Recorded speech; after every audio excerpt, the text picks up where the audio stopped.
Dear all, good afternoon. Assalamu alaikum wa rahmatullahi wa barakatuh. Thank you so much for joining us this afternoon. I am delighted to welcome you to our webinar today entitled From Idea to Concept, where my co-host Randal Pinto and I will be discussing entrepreneurship and how to build an app in the Kingdom of Saudi Arabia. What we aim to cover in this session this afternoon is how to navigate the requirements of the ambitious Saudi Vision 2030 and how to become a young leader in the kingdom, building differentiating capabilities by developing an appetite for risk-taking and entrepreneurship, practical insights on what it takes to become an entrepreneur in Saudi Arabia, and also a step-by-step guide on how to physically build an app in the kind of tech space in the kingdom. We hope that you'll be able to benefit from the opportunity to become risk takers or have a greater appetite for risk, more innovative and future leaders in the Kingdom of Saudi Arabia and beyond. That's what we hope to achieve in this session. And your questions will be very useful at the end, so we can hopefully answer any queries or any help you with any further insights. Before I launch into the presentation, a bit about OSC.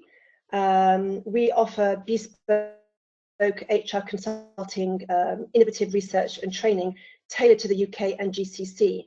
We namely cover HR and non-HR consulting, cutting-edge research and training. OSC effectively has a clear mission, which is to be the preferred partner of business leaders for the delivery of flexible, tailored, practical and effective people solutions linked directly to their strategic goals. Some of the things that make us unique are an expert knowledge of the UK, Europe and GCC combined with international best practice, tailored HR and non-HR solutions specific to each client and aligned to organizational strategy, a research-based thought leadership blended with real-world HR and non-HR business experience.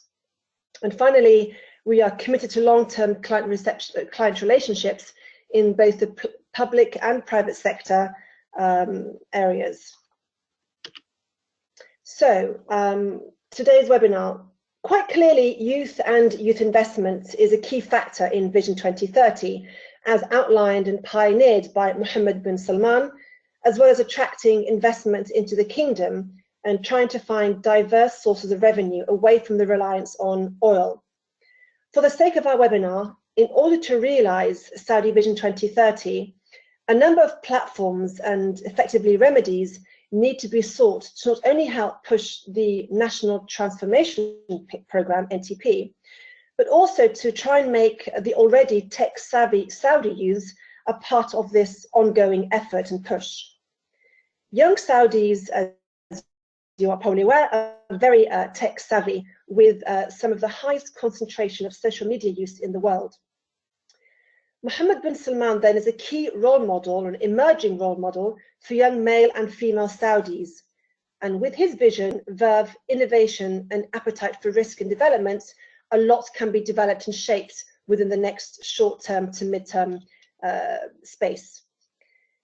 His vision is refreshing, as it looks to move away from complacency within the workplace and aims to champion the area of entrepreneurship and tap into the talent pool that is young Saudi women and men, and also looking at women that have not gone back to work after having started a family.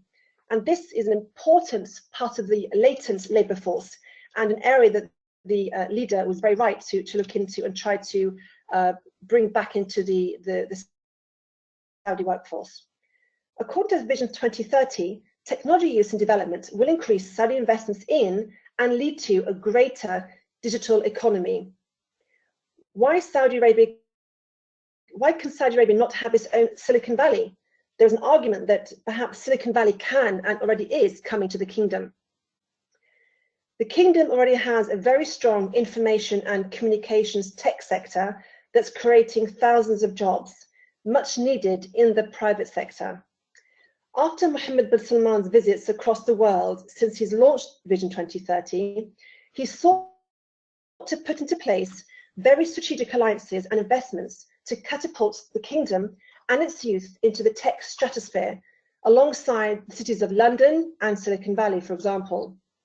In so doing, the kingdom seeks to increase Saudi employee skills and development through strategic alliances and partnerships between key industry leaders and academia to focus on boosting, for example, 3D printing, big data, computing, etc.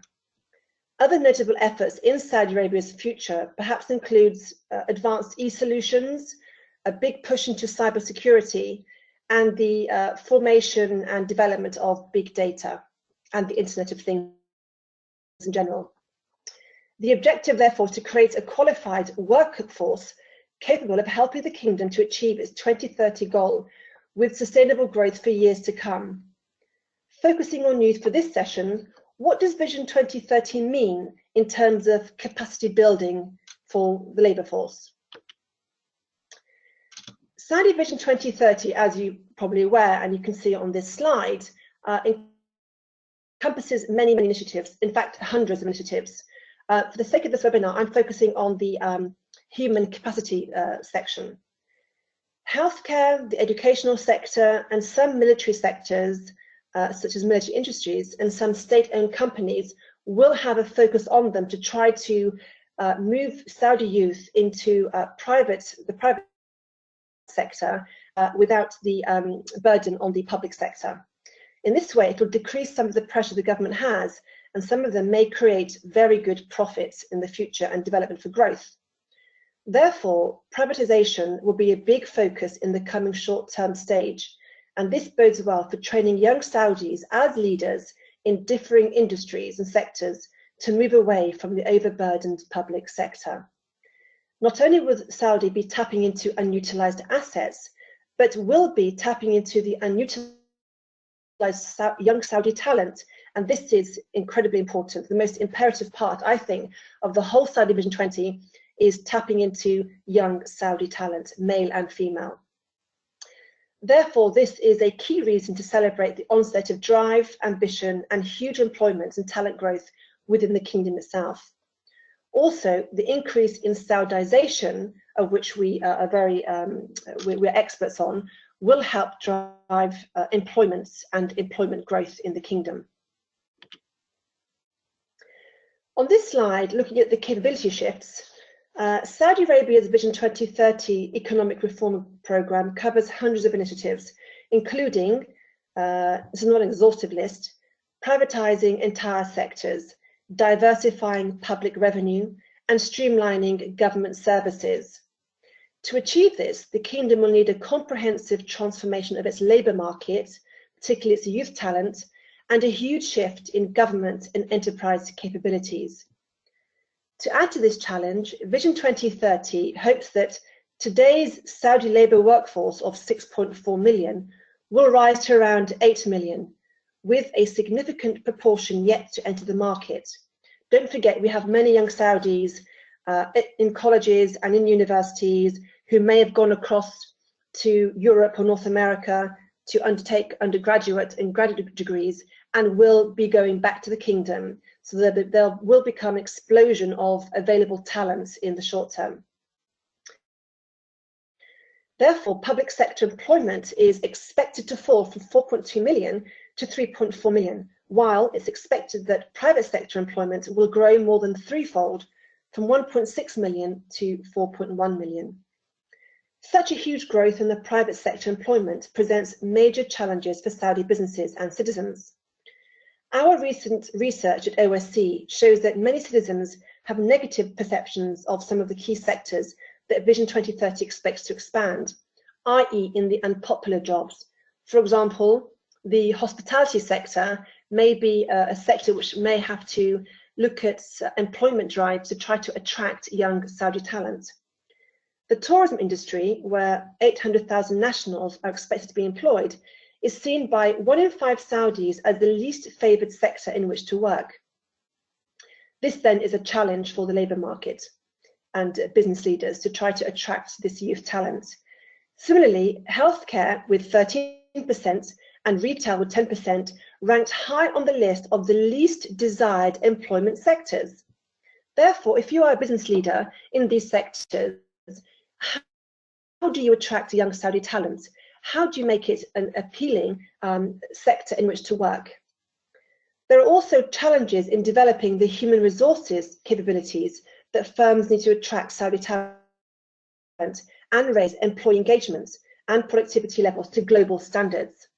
Therefore, if perceptions of key industries are to improve, a hugely concerted effort from the government and businesses will need to be addressed urgently if Saudi vision is to succeed in its entirety. The goal here should be to focus on the employee value proposition, which includes terms of employment, pay in the private sector will have to be increased, career development plans, and even the working environment itself. Getting these factors right is key to attracting young, talented Saudis to get them onto the career trajectory for leadership development within these sectors, which are at the moment the least favoured, according to our research. But companies also need to show better leadership and are able to try to motivate their employees and raise performance levels. In this way, they'll have a much better track record of retaining valuable young Saudi employees and nurturing much needed talent. Developing managers with capabilities and skills to create engaged employees will be vital to enable Saudi organizations to attract and develop young nationals and pioneer them as the leaders of tomorrow. Technology can also improve and speed up leadership development. This is important given the Kingdom will need about 1 million world-class leaders within the next 5 years. That's right, about 1 million leaders, according to our research. Technology provides new opportunities for learning and development and the means to reach out to a large number of managers. For example, there's a new smartphone-based app called iLeader, which has been launched by us that helps first-line leaders to maximize the productivity and engagement of their teams. It guides managers through difficult decisions and helps them improve their performance with tools, guidance, and team feedback. Also, effective HR management is another key capability needed to accomplish the aims of Vision 2030. While many Saudi firms have made great improvements to their HR practices, more could be done to try and help young leaders. Historically, many HR departments have not addressed HR effectiveness with the breadth needed, nor have many employers been interested in building sustainable HR capabilities in the first place. Our research shows that Saudi Arabia will need at least 250,000 highly skilled HR practitioners in the coming years. Therefore, there's a high potential for HR professionals that need to be identified and trained in HR management to try and identify the emerging young Saudi leaders and help them propel themselves onto the route to leadership development. So looking at young Saudis, mind the gap. The success of new and expanded private sector will depend on the ability to create engaged employees. These are workers who are motivated, committed, and prepared to go the extra mile. Research shows that the top 25% of firms with the most engaged employees produce twice as much profit as those with the least engaged employees. Our research found that employee engagement is most influenced by two factors: the behavior of their direct line manager and the employee's propensity for engagement at the workplace. This means good managers not only help create business success, but they also show better leadership and are able to motivate their employees and raise performance levels, which is incredibly important. They also have a much better track record of retaining valuable Saudi employees and nurturing young talents. Developing managers with the capabilities and skills to create engaged employees will be vital to enable Saudi organizations to attract and develop young nationals. Technology can also improve and speed up leadership developments. This is very important given the Kingdom will need to develop all of these emerging leaders in the next 5 years. So therefore, if we look at this slide, there's a big gap that we've noticed between what young Saudis already know, having established they are incredibly tech savvy, and what they need to learn.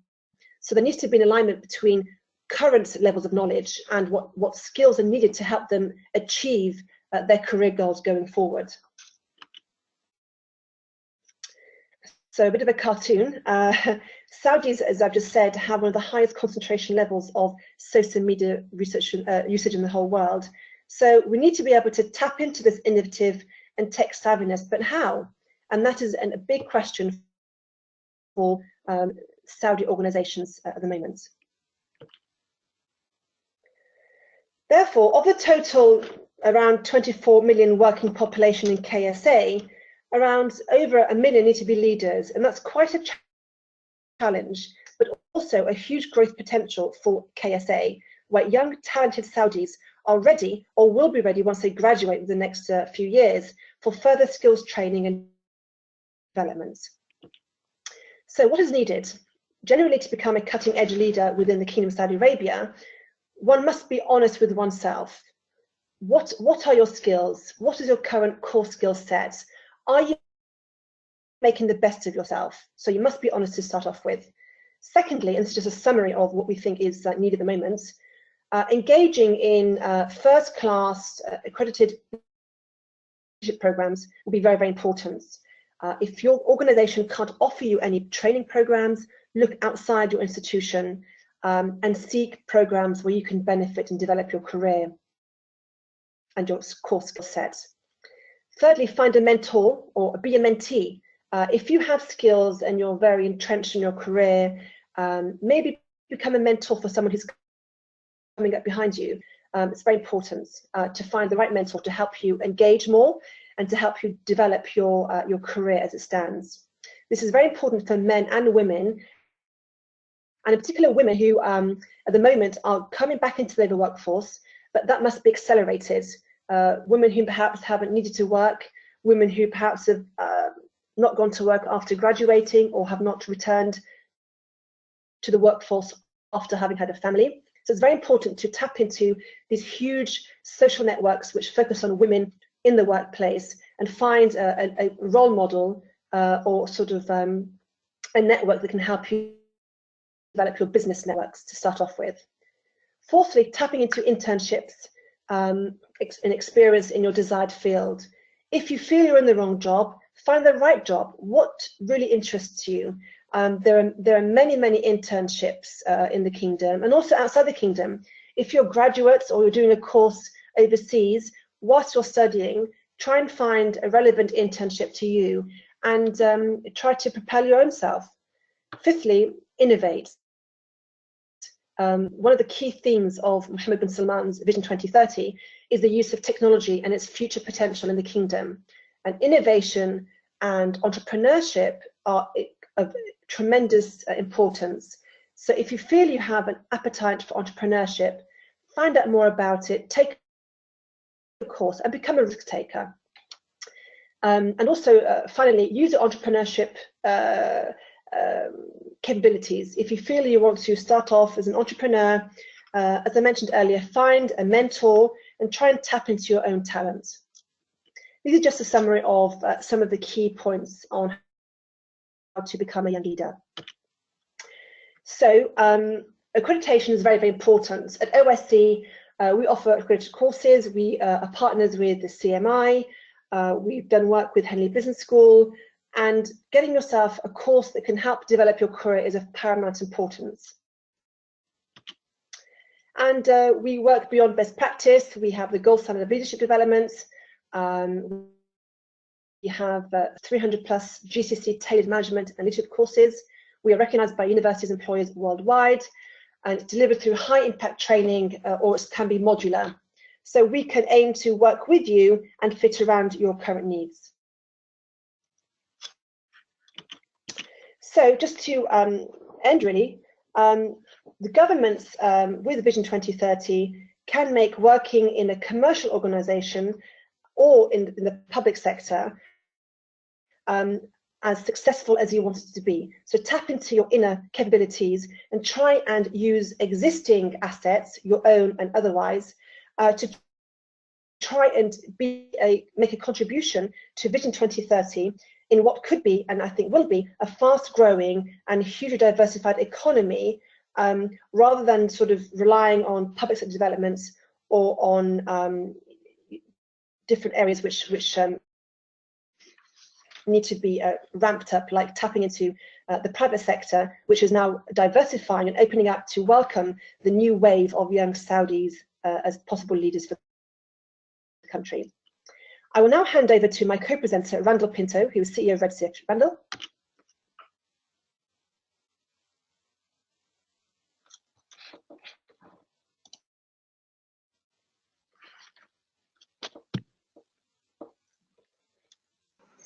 Hi, Randal. I've just muted you, so you can give us an audio as well. Okay, brilliant. Can you transfer the presentations rights to me, please? Sure. Let me send you the rights of presentation. Just a second. Okay, Randal, I've just sent you a request to accept and show your screen. See my screen? Perfect. We can see your screen now, so please proceed. Thank you. Okay, brilliant. Hi everyone. Thanks Najat for your input. The way I thought I would start today is by kind of sharing what entrepreneurship means for me, and I guess I fall into a little bit into the category of one of Najat's slides of the kind of the late entrant into entrepreneurship. So my career was pretty much very traditional. I was born in Brazil, and reality in Brazil, entrepreneurship hasn't happened until very recently.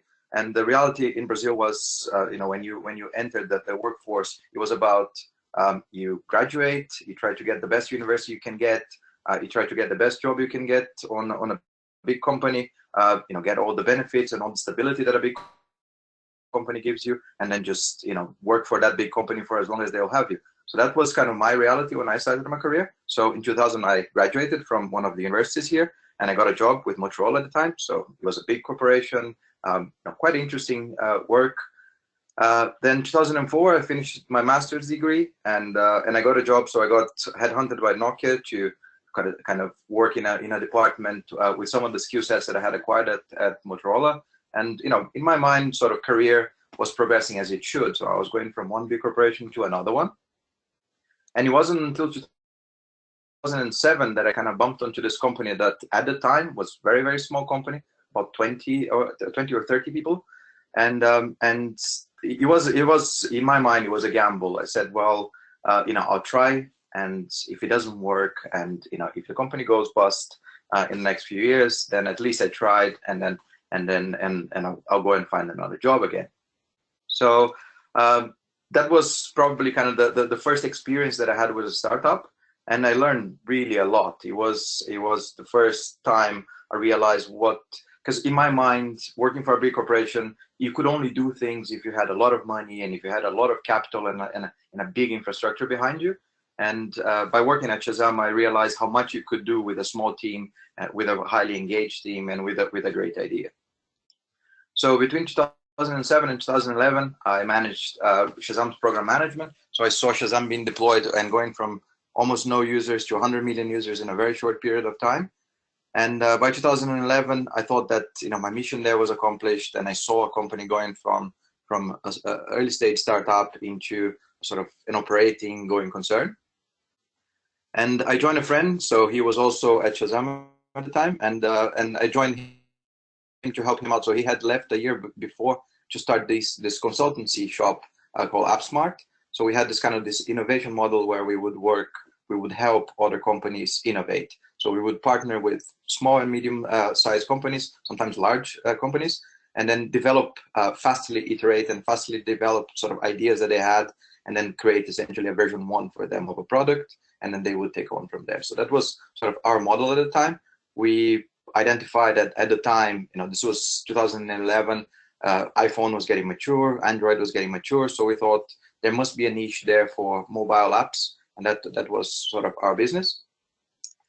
It kind of paid off. So in 2012, we got acquired by Thomson Reuters. They wanted essentially to have an in-house capability of what we were doing as a startup, and they took us in. It was great experience. I worked with them for another 3 years. We grew the team. When we got acquired, we were about 16 people. We grew the team to over 100 people in total. And again, I thought mission there is accomplished, and I thought that I still had sort of energy for another startup. And then in 2015, we started Sift. So I guess, if you look at the startup bug cycle, in my case, it started in 2007. It was what I call the incubation period. It was me experiencing a startup, not in the role of a founder, but as working for a startup and then seeing a startup grow. Then I called the next few years as a kind of the flare up. So it was actually going through another startup, going through the sales of another startup, going through the growth of the startup post acquisition.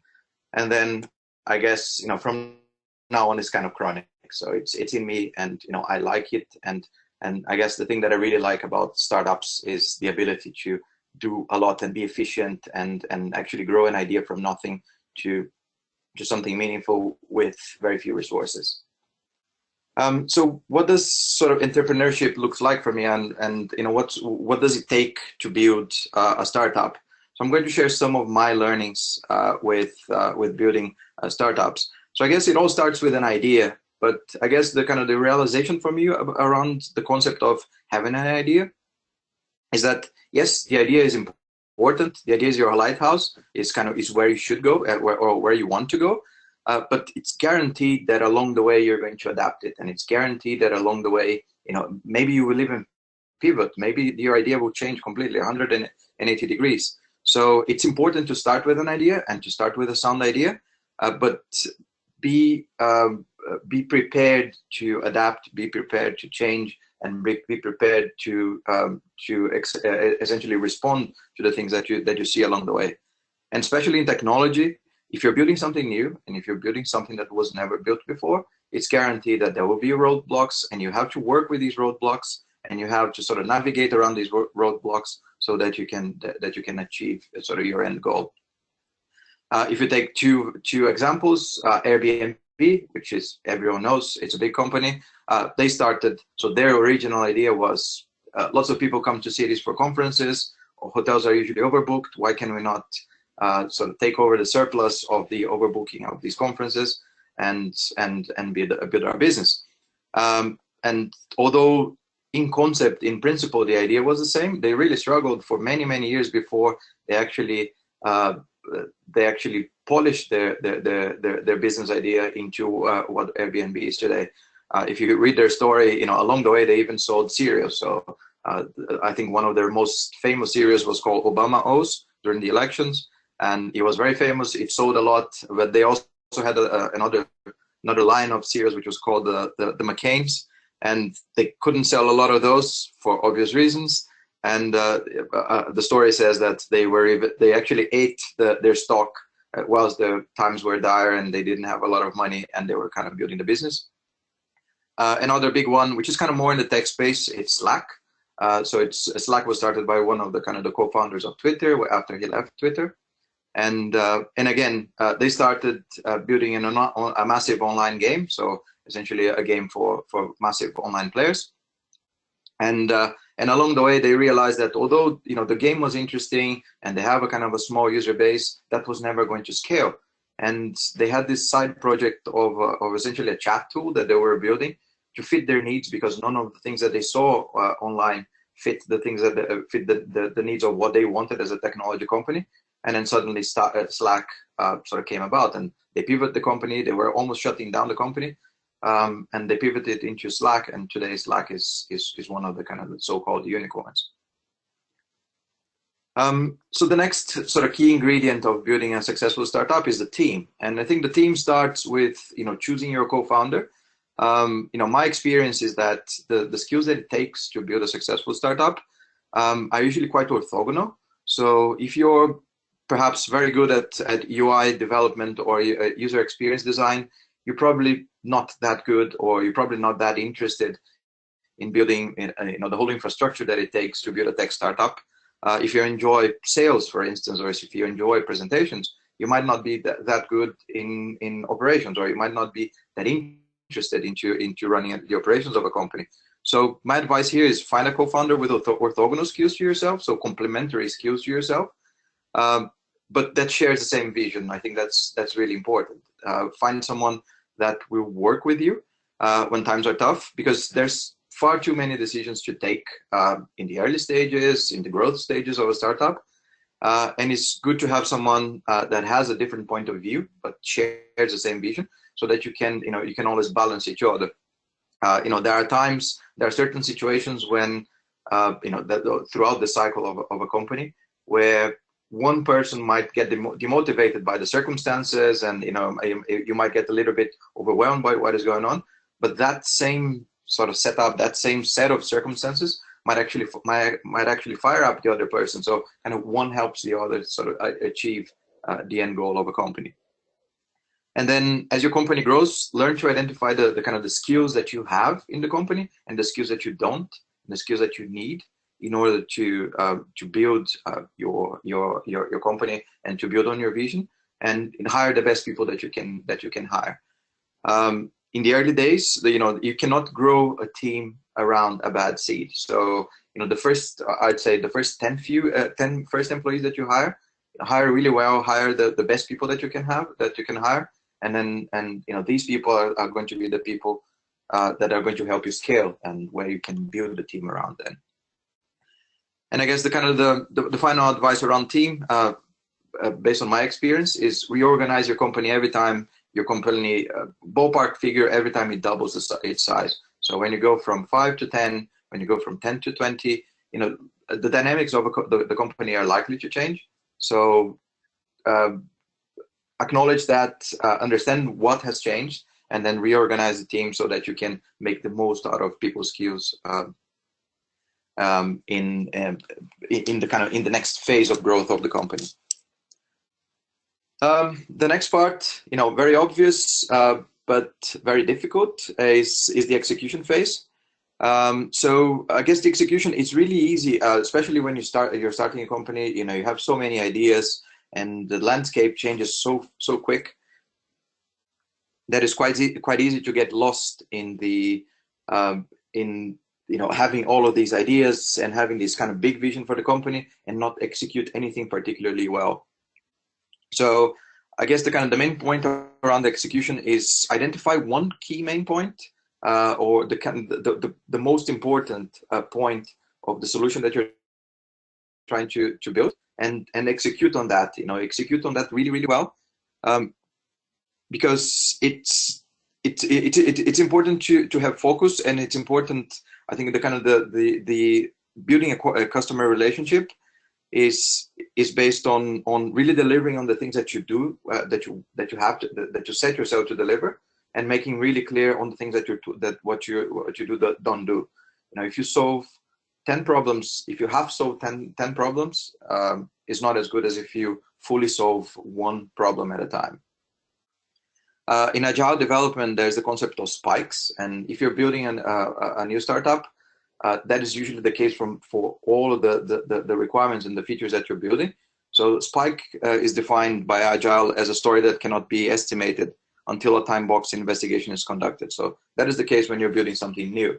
The way we approach product development at Redshift is that we define these spikes. So we say, well, this is what we want to build.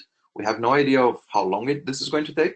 So we're going to time box an investigation, understand what is the scope of what needs to be done, and then understand how much budget in terms of time, in terms of people we have, and then adapt what we want to build based on those constraints, and then build it vertically, but never losing sight of horizontally. So it's quite easy to fall in technology. It's quite easy to fall into a trap where you build something vertically, it works for what it needs to work, but then when you need to add the next feature, you have to essentially rewrite everything that you wrote in the first place, because it wasn't built for extensibility. So always have the horizontal plan, but always build vertically.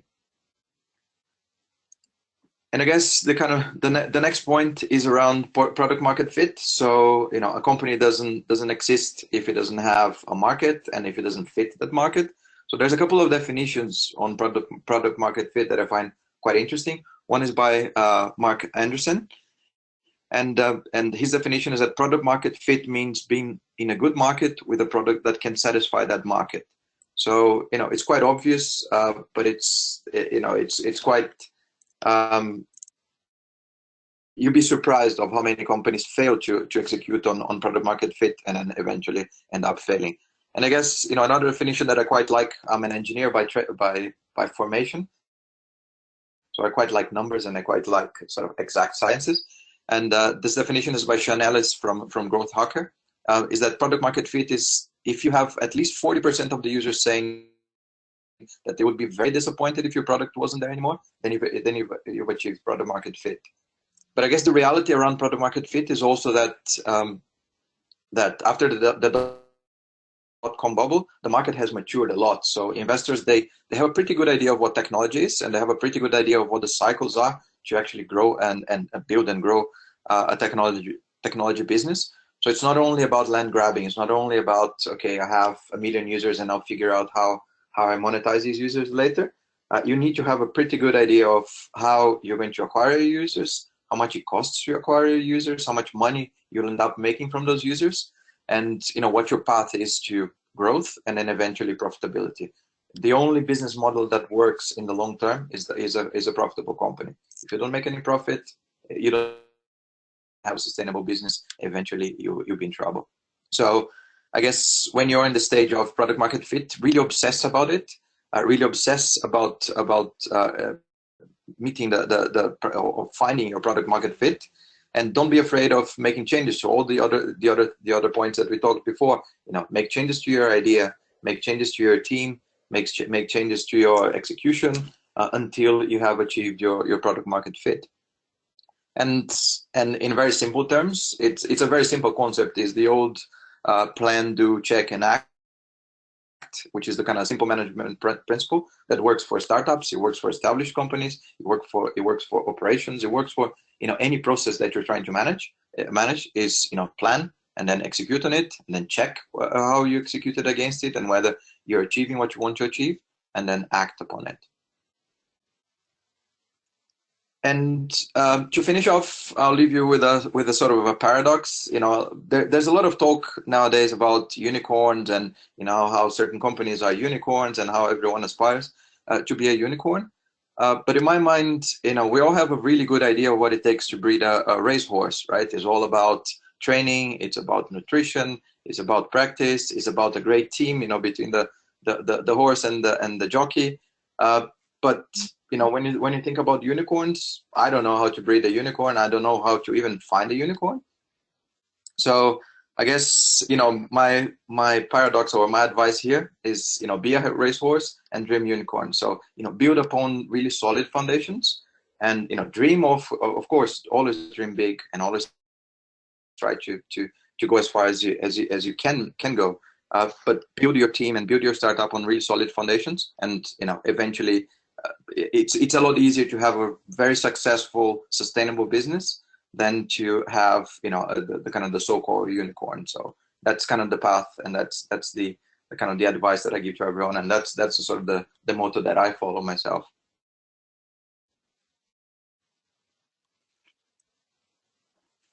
Okay, so great. Thanks very much. Yeah. Yes, that's great, Randal. Thank you so much for that. And there's our contact information, should you wish to get in touch with us separately, myself, Najat, and Randal. And now I pass back to the moderator for any questions, I think. All right, thank you very much, Dr. Najat and Randal, for a very, very intriguing presentation.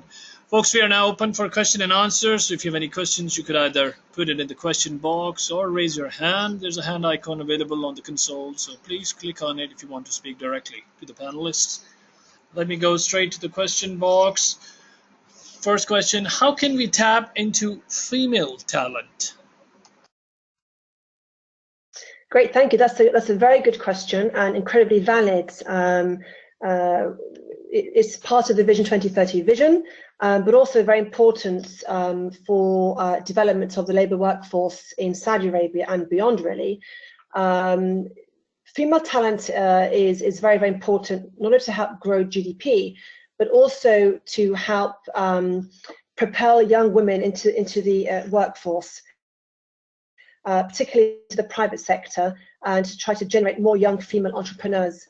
So female talent is very, very important. There is, I find, a latent female workforce and an untapped talent that many organizations, I think, should start addressing. Some of them already are, but the majority are not. Looking at the number of young women that become graduates shortly, ones that have just graduated. There was a conference last year in Riyadh, and there were, I think, up to 100,000 young female Saudis who were looking to go back to work or who were looking for their first job. So clearly the desire and appetite to work is ever present in the Kingdom of Saudi Arabia. So organizations need to look at their overarching strategy from an organizational perspective, and also try to look at their communications. This comes from the government down, really, and filters across from public to private sector, to try to have communication strategies to attract and entice young women to the workforce, and trying to look at how to make things easier. For example, if women have children, perhaps looking at flexible working arrangements, so working from home, perhaps flexi hours, perhaps helping with job sharing, looking at perhaps call center work, which may prove easier if women, obviously there's still segregation, and some families would prefer women to stay working with women only, which is absolutely fine. So helping to address the questions and scenarios that have limited women from going back to work, and helping propel an environment that would nurture and help women go back to work. So I think addressing these key issues is imperative. And also the women that go overseas to study, trying to look at how to bring them in as interns and trying to coach them on their career path and try to propel them as the leaders of tomorrow is very, very important. So tapping into female talent, I think, is a crucial part of Vision 2030.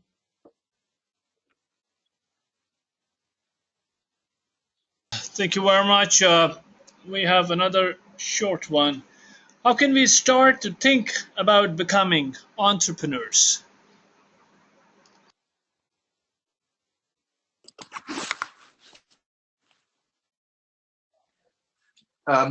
That's a good question. I think entrepreneurship.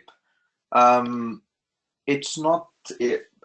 I think entrepreneurship on its own, it's not a concept. Is just an attitude that you take in order to develop an idea. And I think it's all about curiosity. It's all about you have a curiosity and you have that sort of natural the sort of natural state of not accepting things and always wanting to try, not accepting things the way they are, not accepting status quo, and about sort of trying to disrupt and trying to change the way things are done. So I guess it's about if you identify a need and you identify something that you believe you can change, that's kind of you're well on your path to entrepreneurship. And I think all the other skills you learn along the way, I think like Dr. Najat mentioned, find a mentor, discuss your idea, find a peer group, and find a support network, find your co-founder, and then start it up. So I guess it all starts with the idea, and with having a little bit of appetite for risk. Building a startup and starting up entrepreneurship is a little bit about risk. But I guess in any case, I think whatever the outcome is of starting a company, it will always, from the entrepreneur's point of view, it will always be net positive. So if your company succeeds, great, you're going to learn a lot. If your company fails, great, you've learned a lot, and it's time to start another one in a much different position than you were before you started your first venture. Exactly, Randall. And if I can just add to that, I mean, it's a really great points you raised there. I think also a key message is not to be afraid of failure. Many young entrepreneurs fail. That's a given. So I think tapping into what your natural talent is very, very important. And also, if you're unhappy in your current line of work and you have an appetite for risk or entrepreneurship, then do it. Make a stand for yourself and make your voice known. I think also you have to know what kind of business is right for you and is right for the current climate. So allow yourself almost a license to explore.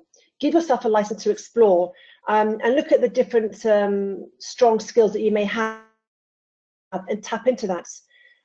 Do what you think you know best. So if you have a real idea for, I don't know, hospitality or tech or something like that, tap into that and maybe try and solve what may be a common problem. And that's how many entrepreneurs have that light bulb moment. And also, I think you have to also look at your target audience. So look what's happening in Saudi Arabia currently. What's missing? What's not out there? What do you think? What concept do you have that could be a winning concept? So before you spend a penny, I would say look at the current services that are offered, products, and see what is missing and what could help validate your concept. And also, I think importantly, look at your own personal finances. So it's very important to not only know what your growing business may need, but to maybe have some advice on your own personal finances and how you can develop your own idea. Thank you. Thank you very much. Another interesting one. What about the challenges of generation gap, where we have senior executives embracing young executives in an organization, rather reluctantly at times, because they have no choice to do so? What advice would you give to such senior executives who feel threatened by these so-called millennials? That's an excellent question. Very, very good.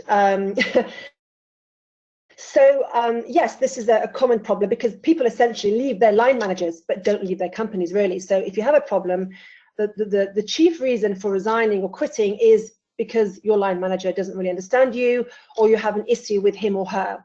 That's the bottom line. So if you find there's a bit of a generational gap in terms of mindsets and the path that you may want to be on, get the word out, make yourself known, make yourself heard, and do so with conviction. Try to see how your current organization can help you, i.e. do they offer any programs, any courses, are there any sort of in-house mentorship programs, tap into your sort of your company intranet, keep an eye on what's going on. If you find that there's a bit of a sort of a problem with generational ideas in terms of what you value as important, versus your leaders, then try to speak with HR and try to address it through that. If not, try to, outside of work, see how to improve yourself. So if you do have this entrepreneurial, for example, spirit, try to develop yourself outside of the workplace if you think you're going to leave it. So I'm not counseling quitting your job, certainly not, but try to find the way you can become your own boss. So get clued up, take a course that has excellent accreditation, join business networks. That's also very, very important for women also who are looking to join female business networks, and try to take these steps. But also I would counsel and speaking with HR or the careers person at your current organization and make your voice known. Great, thank you very much. And we have one last question. How can we get onto an accredited course? That's a very good question. I think I had in one of my slides, we at OSC offer courses in partnership with CMI, the Chartered Management Institutes in London. So look around your current environment, see what your company offers. There may be leadership programs. If not, look at your local colleges. You can also we offer modular courses. You can do these on the internet and try to find out what you need, where is your current skills gap, and try to bridge that by doing some online research. I'm happy to speak to you. You can email me. You have my information on the last slide on the screen. I'm happy to engage with you on what you may need in terms of courses, training, development, etc. So just see what's around you. But most important of all, I think, try to tap into your skills and see where you want to be and try and find that gap and plug it. Thank you. Well, thank you very much. That really brings us towards the end of the webinar. So any quick concluding remarks that you would like to give Dr. Najat or Randal, so feel free to do so, please. Thank you very much. Thank you so much. It's been a really interesting session, some excellent questions, very, very pertinent questions. So I would just say that, as I mentioned at the beginning, youth and youth investment is really a key factor in Vision 2030. And if you are a business leader or you are a young Saudi, you are mutually compatible. You can help with this complementary vision, and you can try and help attract investments into your organization by attracting Saudis, or you can, as a young Saudi, try to build yourself by becoming an entrepreneur, by developing yourself as a leader for tomorrow, and try to help with this vision. And also, more importantly, to develop yourself in your own rights, and to tap into your own talents. Thank you. Yes, I guess from my point of view, I think everything was already said, but you know, just reinforce the point of, you know, don't be afraid, do it, and it's, you know, you'll be amazed at what you can achieve with a small, with not a lot of resources, and with a great idea, and with a great team, and with great motivation behind it. So just go and do it. And I'd like to thank yourselves and Dr. Najat for the invitation and the opportunity to share some of my experiences with you. And you know, feel free to reach out if you have any questions, or if there's kind of anything, any advice that I can give you. I'll be more than happy to do so. Great, and also thank you to Mael for the excellent session, and thank you for everyone for registering and taking part in our webinar today. Thank you so much. And thank you indeed once again. I really want to thank you on behalf of the Madinah Institute for Leadership and Entrepreneurship, Mael, for taking the time to deliver this webinar. We are recording it, so please stay tuned. So with that note, I would like to end and conclude. So you all have a good day, good afternoon, good evening, wherever you're calling from. Assalamu alaikum wa rahmatullahi wa barakatuh. Thank you very much once again. Thank you. Thank you.